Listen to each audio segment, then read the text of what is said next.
Sakto morning mga kasakto. So mga kasakto, update na naman tayo sa ating toslong o litos na talungan.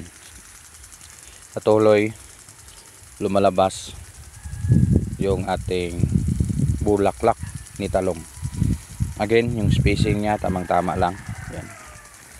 So yung mga talong is may bunga na din, oh. At marami na ring bulaklak. Kaso lang first bunga hindi natin siya kailangan patuloyin. Mag-conduct tayo ng pruning nito, schedule for massive pruning mga next na araw kung medyo may space na si litos, makuha yung ating litos. Again, sad news yung balita natin ngayon na update. Pansin nyo, marami yung sprinkler ko, yung tubig ko na naka ikot yan doon sa unahan. May dalawa doon, apat dito, dalawa, tatlo, apat din, so 8 ito lahat. So yan, masyadong marami yung patubig. Purpose nito yung napakalakas na init kahapon, umalo ng 39 degrees Celsius kahapon. So yung 39, yung litos mo na lumalaki sa tubig ulan at sa tubig shower, yung ating sprinkler na ginamit, talagang maamis ka talaga at bigla ka lang kabahan kasi ganito na yung itsura. Buti na lang hindi schedule for harvest, kasi pag ganito na lanta talaga yung taas niya. Again, sa quality hindi ito tanggap ni buyer. So manghinaan naman tayo ng loob kung yan yung itinda natin. Again, kwentong trivia lang, nagtatanong sa Vulcan yun, yung Vulcan Canlaon still pa rin continue yung bigay niya ng asphalt doon sa malayo. At least yung usok niya malinis na, hindi ganun ka dumi.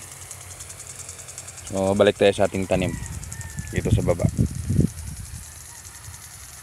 Sakit man isipin, no? Isang araw lang tayo, parang almost bagyo din na lumabas yung init, yung haring init. So napakatindi nabigay ni init. So napakainit ng ating lugar kahapon. Umalo ng 39 doon sa aking sensor, doon sa ating bahay. So, pumalo doon ng 39. So yung 39 parang hindi ka talagang hindi ka panipaniwala nun kung talagang mag delirio ka sa init niyan pag yan yung tumama sa katawan mo. Kasi yung init ni 39 degrees, imagine sa sisiw buhay na yung 34, i-maintain mo yung init sa 34, parang may heating device na yan. May 39, may dagdag pa na 5. So dahon lang ito. So tumaba ito sa tubig ulan, synthetic fertilizer. Again, more on organic. Tapos before siya uminit ng malakas is kain na siya ng pangatlo o yung nakapangatlong abono. So sad to say, masakit man sabihin na realidad na yan ni farmers. Kapag mainit talaga, maulan talaga, siyempre adjust yung ating bigay na patubig. Siyempre maulan. Sad to say, may iba tayong priority kahapon.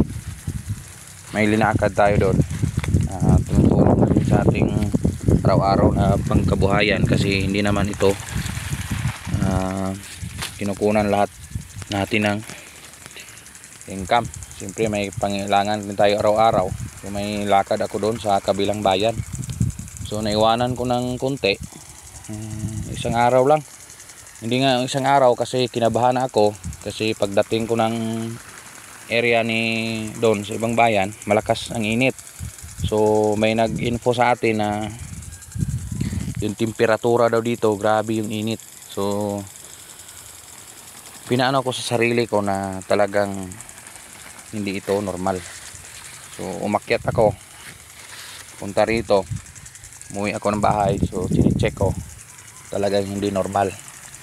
At talagang magpapanik ako. So siyempre nag-relax lang ako kasi hindi ko mapigilan talaga yan. Hiningi ko lang sa Diyos, number 1 doon, hindi yan posible sa Kanya. Nagpetisyon ako, sana kung masusunog mayon, may iiwan tayo na para pang tanim ulit. So yun lang, simple lang. So yan lang ang hiningi natin sa Kanya. So ngayon may natira naman na konti na walang sunog. Yan, ganyan yan, hindi naman nasusunog yan kasi nakakain siya, continue yung kanyang sip-sip sa synthetic. Last na yon, waiting tayo for harvest. So again, pansin namin natin ni Kalisto, marami na lumabas na yung mga yellow o yung eggplant yellow mosaic virus. So ito na sila. So kailangan ito, yan puntik pa lang sa dahon, bunutin na. Bunot na, wala nang remedies to. Yun ang solusyon niya, bunot lang talaga. So yung napakain mo nito is nandyan na sa Kanya. Ilayo ito na hindi makahawa sa iba doon sa malayo na hindi abot ng hangin. So doon, so yan, layo na yan. So araw-araw minomonitor natin yan kung may nakita na ganyan. So ito naman so talagang bunot talaga, dalawa ito. Yan. So sakit ngayong araw na ito, dalawa yung binunot natin. Actual footage pa, nag-video pa tayo. So yung mga nabunot ko siguro nito, mga 10 to 15 puno na. Sa second batch is marami-rami, medyo nag-hit siya ng 8. Doon sa first batch natin, doon sa baba na sulukoy nag-harvest, nakakuha tayo doon ng 7. Dito 8. Parang nagano na, nagsing rami na sila. Pero marami itong second batch ko na puno. Mga sobra 1,000 ito. Yan, yung naka-intercrop. Again, sa mga search video natin, ito yung nakalagay na pitslong at saka toslong. So short videos, buhay na yung ating pitsay. Abangan nyo ang unang pakain nito. Mga next video, makahanap tayo ng time, ipakita ko sa inyo kung paano ito pakainin. So yan lang muna ang kunting update dito sa ating area, Canlaon City, Negros Oriental. Yan, si Haring Canlaon, Vulcan Canlaon, nanahimik na, maputi-puti na yung usok. Masakit na isipin, ilang araw nating iniingatan yung ating tanim, tapos isa lang yung araw na medyo bad days sa ating tanim na talong, sa ating tanim na litos. Napakasakit isipin, isang araw lang nasusunog na. Maraming araw natin siyang pinagtiisan. Ito ang sikreto, nanalangin lang tayo sa taas. Hindi imposible sa Kanya, kay Lord.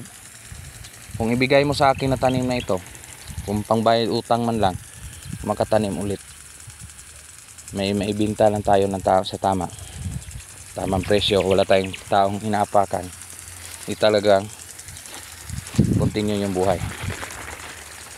Salamat, Insakto TV.